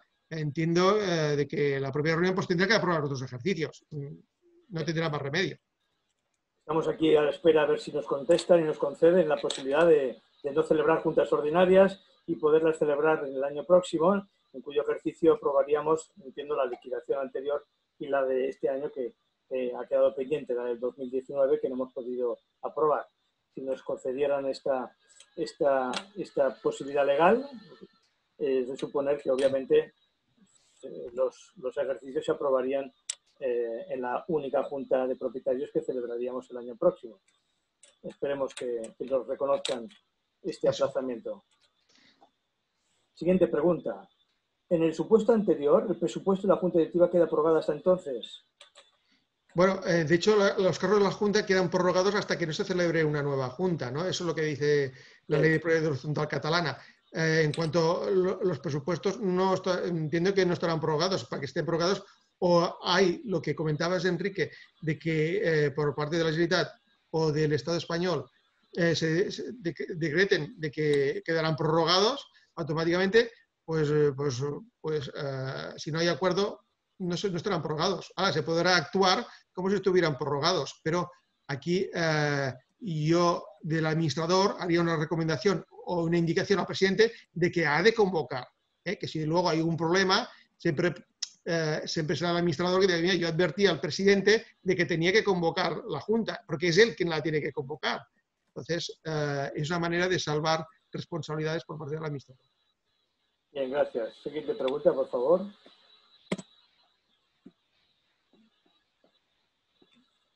¿Qué hago si un presidente me dice que ya ha transcurrido un año de su mandato y que no quiere continuar en el cargo porque no quiere problemas en la zona comunitaria en esta situación de emergencia o de COVID-19? Bueno, si ha transcurrido un año, pues que convoque una asamblea por videoconferencia, una junta por videoconferencia, o bien un acuerdo sin reunión. Lo tiene muy fácil, que lo convoque y que proponga, que averigüe, ven quién se va a presentar. Bueno, si no hay manera... Esto en Cataluña. En Cataluña, evidentemente. Esto es en Cataluña. Por el resto de España, yo les advertiría de su responsabilidad de dejación de funciones. Mientras sea presidente, tendrá, y no se puede tomar otro acuerdo, pues tendrá que continuar en el cargo. Muy bien, Ferran, muchísimas gracias. A vosotros, y disculpad. No, al contrario. Venga, Ferran, pasamos al siguiente asesor, otra de Luis Bou. Vamos con la primera pregunta, Luis. Mientras tanto, se ajusta el PowerPoint. Bien. Te hago la primera pregunta. ¿Puede reformarse un piso o parte del mismo ahora, durante esta etapa de alarma? Bien, hola de nuevo. Intentaré ser lo más breve y conciso posible. ¿Puede reformarse un piso o parte del mismo? Actualmente sí. La orden ministerial del Ministerio de Sanidad 385-2020 de 2 de mayo así nos lo dice, pero con unas condiciones. Las condiciones son, la principal es que el piso esté desocupado y totalmente deshabitado. La segunda, que se limite la circulación de trabajadores y materiales por zonas comunes no sectorizadas. La tercera, que se tomen las medidas oportunas para evitar el contacto con los vecinos del inmueble. La cuarta, que el acceso y salida del piso que se reforma se produzca al inicio y a la finalización de la jornada laboral. Y por último, lógicamente, que los trabajadores adopten todas las medidas de prevención e higiene indicadas por la autoridad sanitaria. Entonces, la respuesta es sí, si el piso está totalmente deshabitado y se cumplen las condiciones de la orden ministerial. Gracias, Luis. Siguiente pregunta. ¿Se puede rehabilitar una fachada de una finca? Teníamos dos órdenes. Teníamos una orden que era del 12 de abril, la orden 340-2020. Aquí, cuando analizamos esta orden, tuvimos muchas dudas de si debíamos interpretar si se podía o no se podía reformar una fachada. Por causa de que no nos quedaba del todo claro que si al efectuarse la obra quedaba totalmente sectorizada la zona de obras y no se producían interferencias con los ocupantes del inmueble, por los balcones, ventanas, etc. La nueva orden que he comentado antes de 385-2020 2 de mayo ha flexibilizado esta limitación. ¿Me oís? Sí, sí. Es que se me ha ido la pantalla, no sé si por la dirección técnica o por qué. La nueva orden, como decía, ha flexibilizado esta limitación y consideramos que si se delimitan los espacios y no se producen interferencias con las personas del edificio, sí que puede en estos momentos procederse a la restauración de la fachada, siempre y cuando, lógicamente, se cumplan también las condiciones que he dicho antes de la orden ministerial. Siguiente pregunta. ¿Está permitido hacer obras o reparaciones urgentes en la finca o en uno de sus pisos? Sí, sin ninguna duda, sí, actualmente sin ninguna duda. Las órdenes ministeriales que he comentado antes establecen como excepciones a la suspensión de obras en el edificio que se hagan durante el periodo de la alarma cuando se tengan que efectuar obras o reparaciones de carácter urgente, de instalaciones o averías, tanto en la finca como en uno de sus pisos. También, lógicamente, se deben cumplir las condiciones que fija la indicada orden. Siguiente pregunta. ¿Qué documentación podemos exigir al técnico o al contratista para que se pueda ejecutar la obra? Bien, nosotros aquí lo que recomendamos a fin de evitar cualquier tipo de responsabilidad es que todas las partes que intervienen en la obra, ya sea propietario, técnico, coordinador de seguridad social, constructor, etcétera, firmen y entreguen un documento con un protocolo de actuación conforme todas las obras que van a realizar se ejecutarán cumpliendo las órdenes que he indicado antes, 385 de 2 de mayo y 340 de 12 de abril. Última pregunta en tu bloque, Luis. Perfecto. ¿Se pueden hacer obras o pintar una habitación de una vivienda si esta no se utiliza, pero el resto del piso está ocupado por su residente? Sí, y yo entiendo que no, y consensuamos los asesores que no, como he contestado en la primera de las preguntas que me has hecho, Quique, para poder reformar o pintar un piso, ya sea todo o una habitación, debe estar totalmente deshabitado. Entiendo, no cabe la posibilidad de cerrar esta habitación que me dices para hacer la pintura de la misma, dado que si el resto del piso está habitado, con toda seguridad tendremos interferencias entre los ocupantes y los trabajadores y no podrán cumplirse las condiciones que nos exige la indicada orden que he comentado. Bien, gracias, Luis. A vosotros. Damos la bienvenida a Ana Bozalongo. Por favor, Ana. Hola, Ana. Hola, buenas tardes. Buenas tardes, Ana. Venga, las últimas preguntas para ti. Sí, vale. ¿Está permitida la utilización de zonas comunes? Vale, Quique, previamente me gustaría pedirte disculpas porque de las preguntas que me vais a hacer, dos tengo que extenderme un poquito más, pero como contrapartida te prometo que las otras voy a ser prácticamente un sí o un no. Qué miedo me das. Adelante. Bueno, esta es una de las que tengo... Tengo que extenderme. Venga, porque para poder responder de forma razonada, lo correcto es que analicemos el tracto sucesivo de la normativa publicada desde que se declaró este estado de alarma y así poder llegar a una contestación coherente.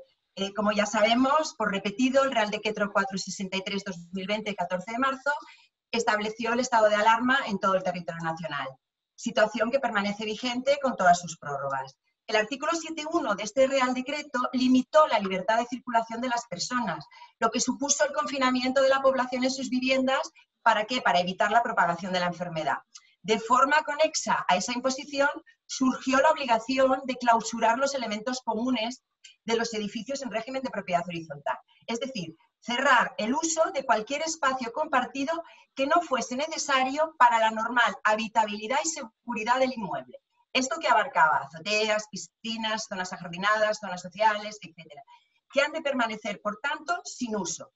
Hemos dicho que la finalidad de todo esto y de este comportamiento vecinal no era otra más que evitar e impedir los contagios. La posterior normativa, especialmente las órdenes de sanidad que durante los meses siguientes se fueron dictando, no variaron a nuestro juicio esta situación. Por lo tanto, seguían considerando la inutilización de estos elementos comunes.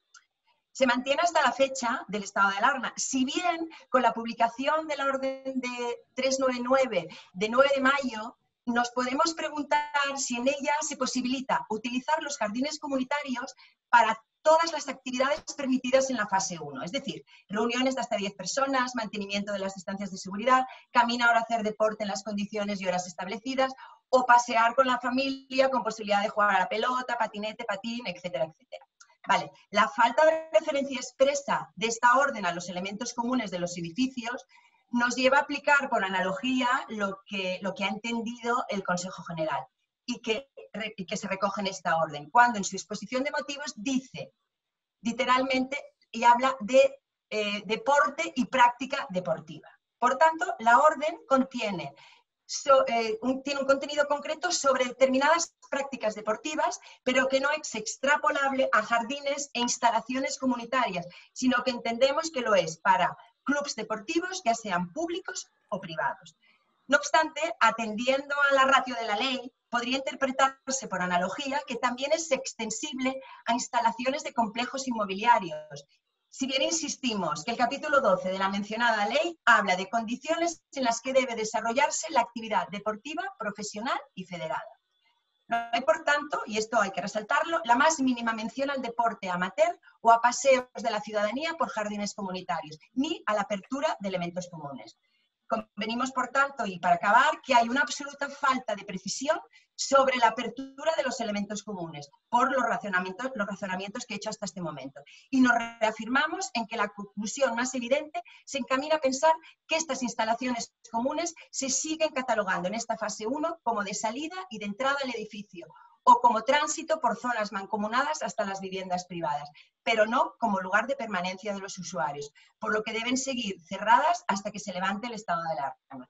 Siendo esto así, entendemos que continúa vigente el artículo 7.1 del decreto de 14 de marzo, sin que tampoco en las distintas fases de la desescalada, hasta lo que nosotros sabemos, se haya previsto la modificación del uso de estos elementos comunes. Precisamente, y a raíz de la publicación del documento que contiene las recomendaciones para la apertura de las piscinas, el Consejo General remitió un escrito al Ministro de Sanidad el pasado 16 de mayo en el que resumía las cuestiones pendientes de resolver y solicitaba toda la información posible para ser trasladada a las comunidades de propietarios de la forma más precisa, cierta y garante de la gestión que nosotros tenemos que hacer de los inmuebles, pero siempre conforme a los criterios oficiales. Respecto a los elementos y zonas comunes, es curioso que en la respuesta que le da el Ministerio de Sanidad en una carta del 22 de abril, el Ministerio considera, igual que nosotros, que es obligatorio mantener cerradas las zonas comunes de los edificios, sin que hayamos encontrado ninguna orden ministerial que haga referencia a su reapertura, como tampoco se encuentra que hayamos visto hasta ahora en las fases que tienen prevista la desescalada.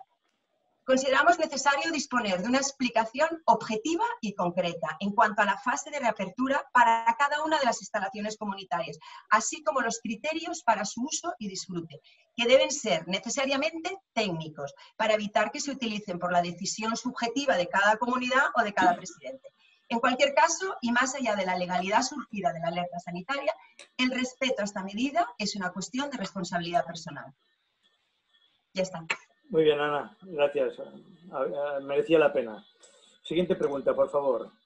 ¿Puede el presidente o la comunidad acordar su utilización regulando un horario y estableciendo unos turnos? Bueno, a la vista de lo que hemos dicho hasta ahora, no. No obstante, el artículo 41 de la mencionada Orden 399, cuando habla del deporte, dice que se limita a las urbanizaciones, entendemos que se limita a las urbanizaciones o complejos inmobiliarios que dispongan de pistas de pádel o pistas de tenis, y nuestro querido Alberto nos hablaba también de las pistas de petanca en Asturias, siempre que tradicionalmente carecen, como dice literalmente el párrafo 3 de este artículo 41, simultáneamente de paredes y techo, pero entendemos que no es extrapolable a otras zonas comunitarias. En todo caso, si existen esas pistas de tenis o de pádel, se tendrá que establecer obviamente un turno y un régimen de limpieza y de desinfección antes y después de su utilización. Siguiente pregunta. Pregunta que nos hacen continuamente. ¿Por qué no se puede utilizar un jardín privado o comunitario si ya se pueden utilizar los jardines públicos? Bueno, pues ves cómo era importante el tracto sucesivo que he hecho en la primera.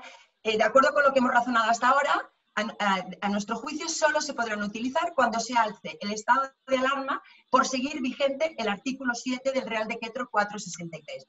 Este precepto no se ha derogado por ninguna norma legislativa y resulta aplicable a las zonas comunes, como hemos visto hasta ahora, no estando previsto en ninguna fase, que sepamos, siempre digo que sepamos, su modificación, salvo que se alce el estado de alarma entre alguna de las fases de la desescalada, en cuyo caso sí que se podrán utilizar las zonas comunes. Pero mientras esté vigente el estado de alarma, esté vigente el Real Decreto 463, su artículo 7 es muy rígido y entendemos que de allí se puede deducir claramente.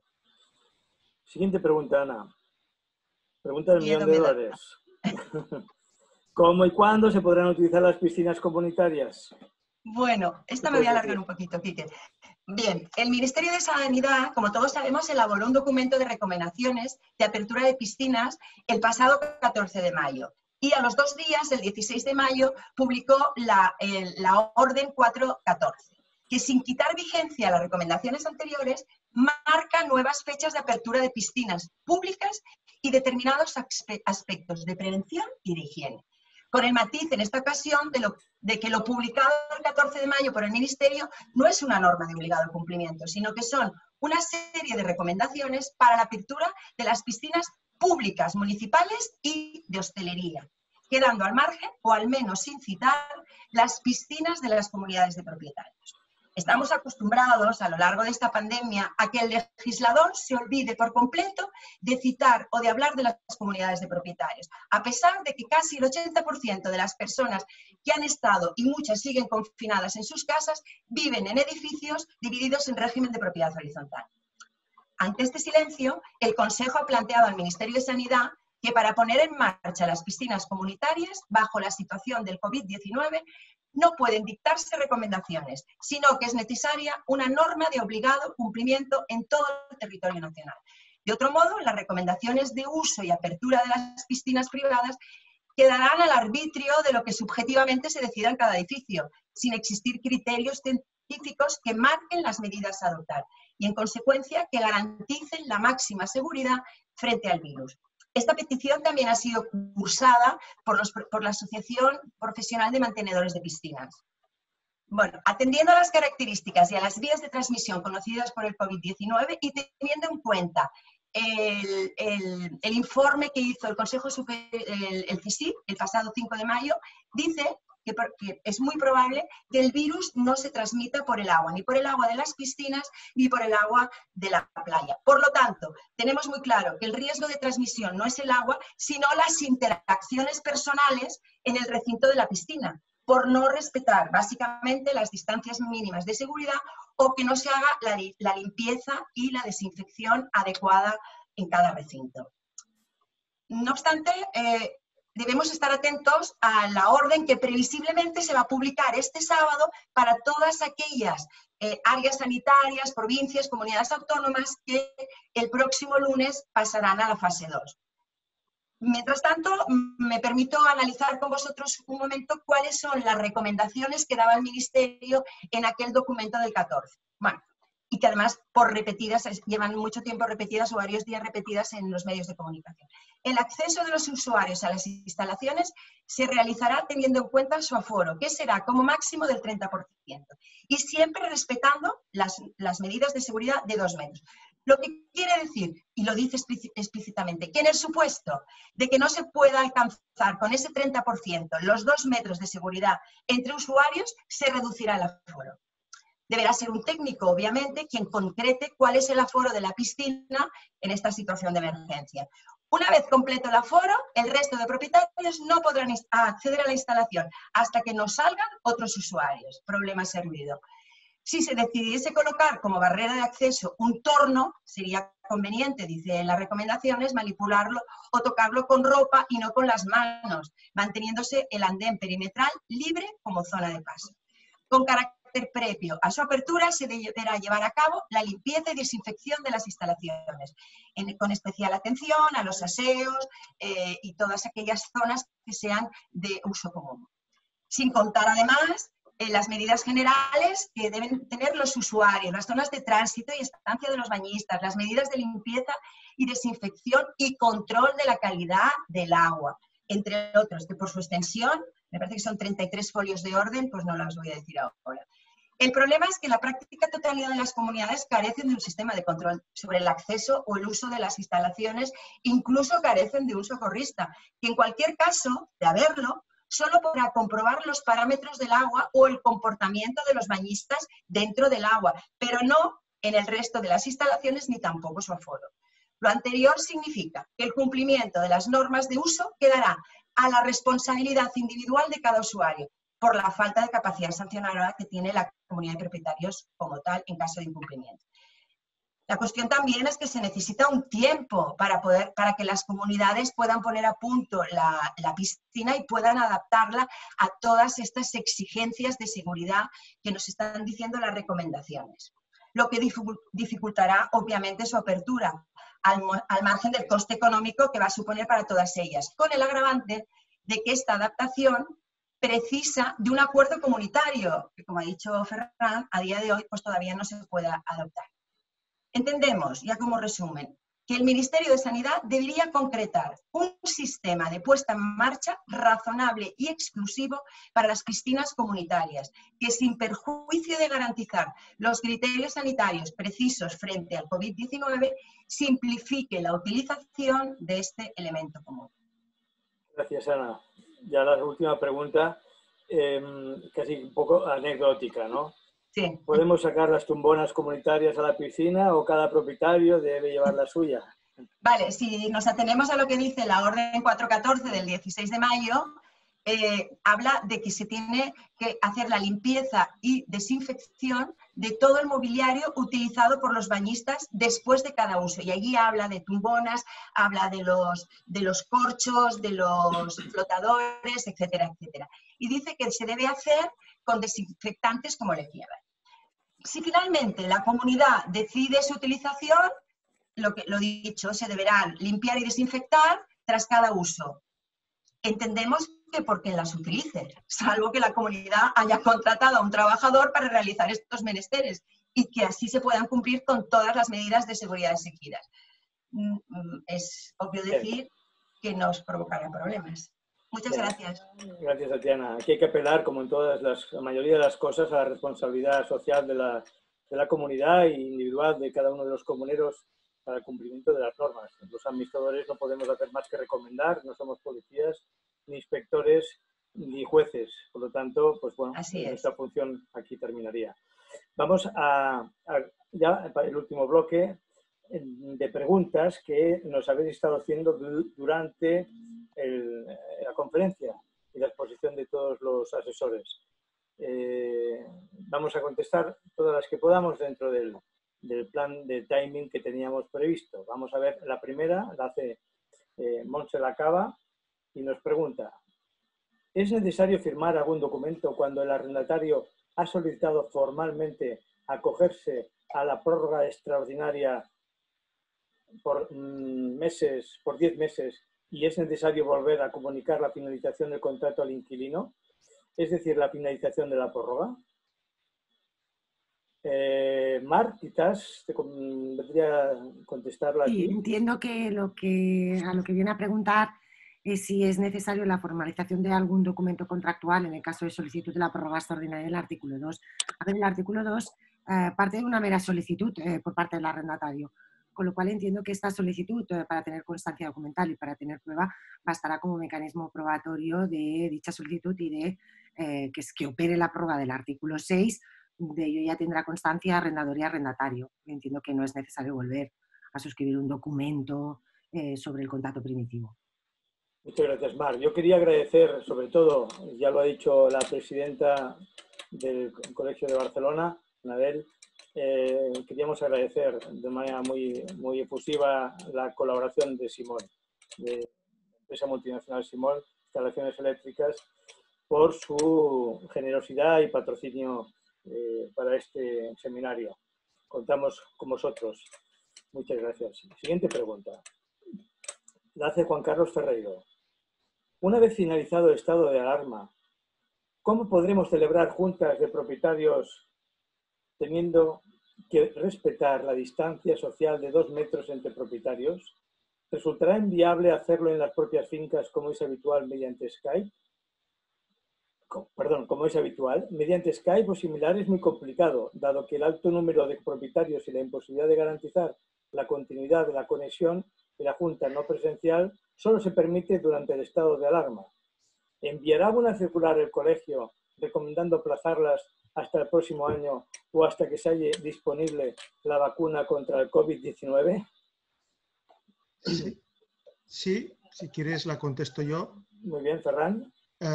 Bueno, en principio entiendo que es un colegiado de aquí de Barcelona. Hay plataformas, Juan Carlos nos habla de Skype. Realmente hay plataformas que realmente funcionan muy bien, como lo que hemos hablado de Zoom, que permite, si es una plataforma de pagos, permite organizar bien todas las reuniones. Y si han de ser presenciales, bueno, es que en Cataluña se permiten compaginar presenciales con que pueda asistir por videoconferencia, siempre que conste en los estatutos o en la Junta se acuerde que se podrá asistir también por videoconferencia. Es decir, podrá venir gente a las juntas presencialmente, otros podrán estar por videoconferencia y otros podrán haber delegado el voto.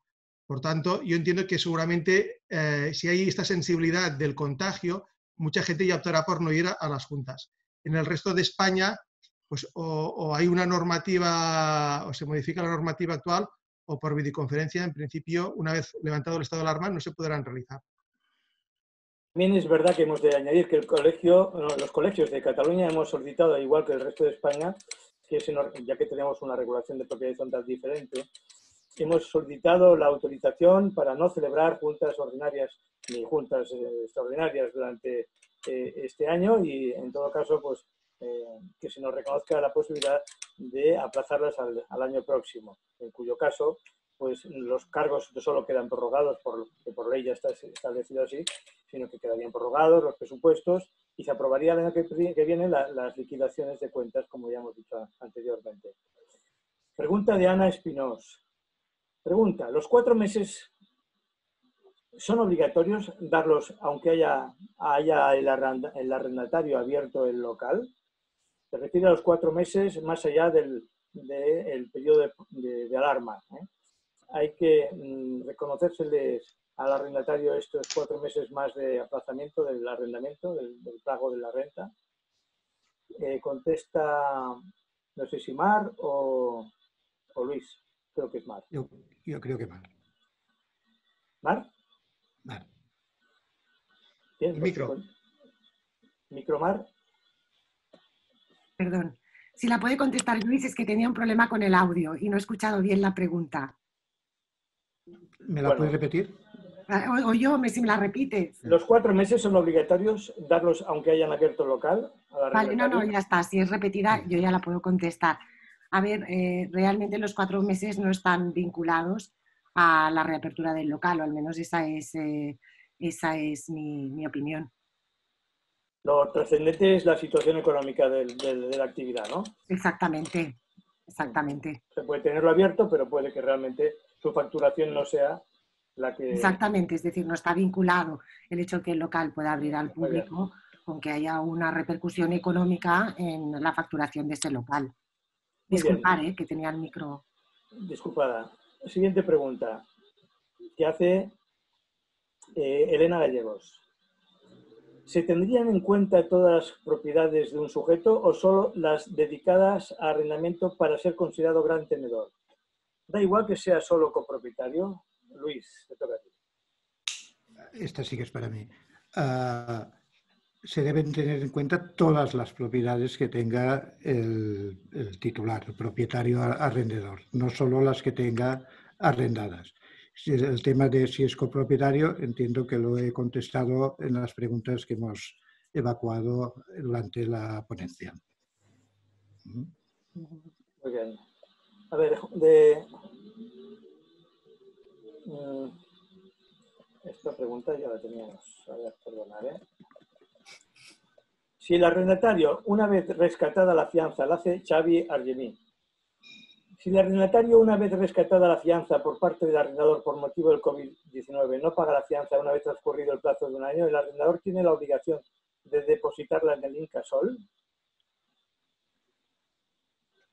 ¿Quién contesta? Si queréis yo mismo. ¿José María? José María, vale. Gracias, Enrique, por darme esta oportunidad. Sí, realmente sí. Yo creo que el arrendador no tiene la obligación. El arrendador tiene la obligación de depositar la fianza, pero con el dinero del arrendatario.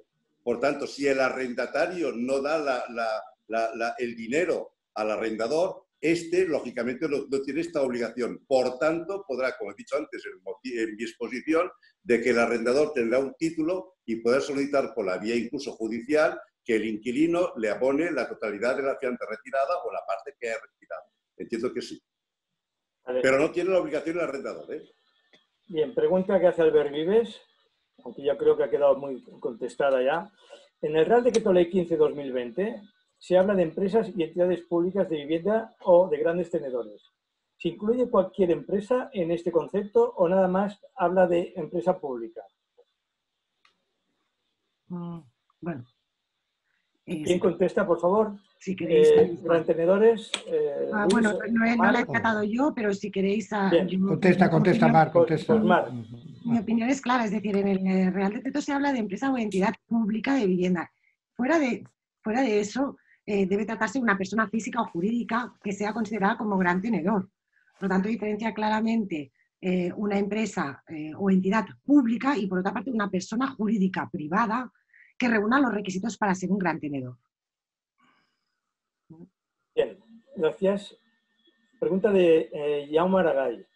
Contrato finalizado a principio de mayo. El arrendatario no ha pedido prórroga. ¿Se pueden iniciar acciones judiciales? Se refiere a acciones judiciales de desahucio por expiración de plazo.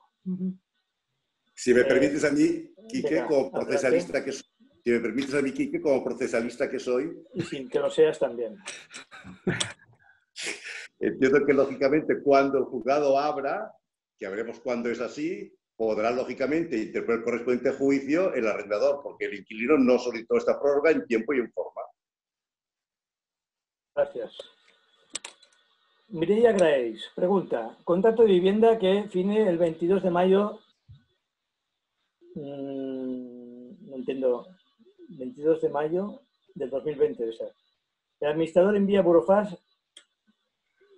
al inquilino, es que no entiendo, perdón, no, la pregunta está hecha en clave de WhatsApp y no sé interpretar las abreviaturas. ¿Me la puedes leer y como...? Es que son abreviaciones.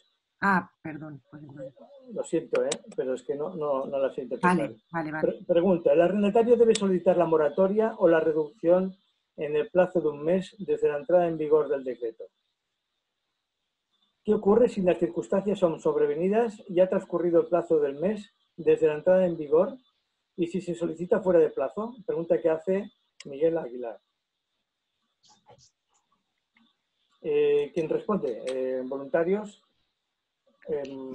Bueno, yo entiendo que si se ha hecho la solicitud fuera de plazo, evidentemente pues ya no podrá acogerse a los derechos que le ampare la norma, sea la que sea. Es decir, la norma establece un ámbito temporal de aplicación. Si estás fuera de ese ámbito temporal de aplicación, evidentemente ya no podrás acogerte a esos derechos. Circunstancias sobrevenidas, no. Es decir, las circunstancias sobrevenidas, las circunstancias deben darse en tiempo. Muchas gracias. Juan Bagur pregunta, ¿cuándo se pueden empezar unas obras de rehabilitación en comunidad de propietarios donde hay una sola escalera? Esta es para mí, ¿no? O sea, sí. Una comunidad de propietarios donde hay una sola escalera. Bueno, yo entiendo que ya se pueden hacer las obras en esta comunidad de propietarios, siempre y cuando se cumplan las condiciones que he dicho antes de la realización de las obras, que se limite la circulación de trabajadores y materiales, que se tomen las medidas para evitar el contacto con los vecinos del inmueble, que la entrada, el acceso y salida se haga a la primera y a última hora de la jornada y se tomen las medidas de prevención. Entiendo que es independiente que ya haya en estos momentos que haya una o dos escaleras. Quique, ¿me permite hacer una pregunta a Luis Bou? No. Todo este coste que puede ser repercutido al propietario que está ejecutando las obras. Entiendo que no. Entiendo que no. O sea, que el coste será un coste, si son obras privadas, no comunitarias, sí. Si son obras privadas de un piso, tiene que asumir él estos costes de... Vale, pero luego si la comunidad pone un servicio de limpieza, o sea, de mayor intensidad, ¿puede repercutirse este coste al propietario interesado? Si las obras son solo del propietario interesado, sí entiendo que se podría hacer esa repercusión. Si las obras son comunitarias, las tienen que pagar entre todos por coeficiente o partes iguales, tal y como...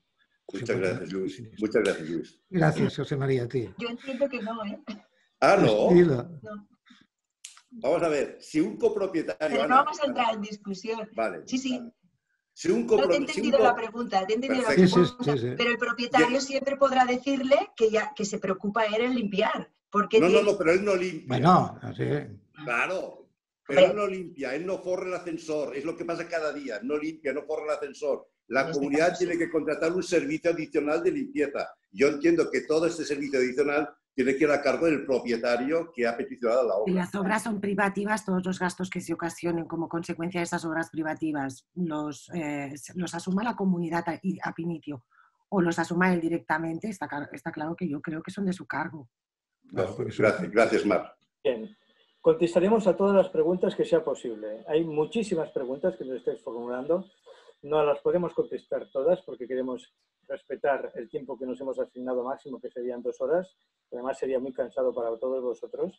No os preocupéis que haremos más webinars y contestaremos todas las preguntas y más. A veces hasta nos las inventamos nosotros porque se nos cuestionan muchas dudas a la hora de interpretar estas regulaciones.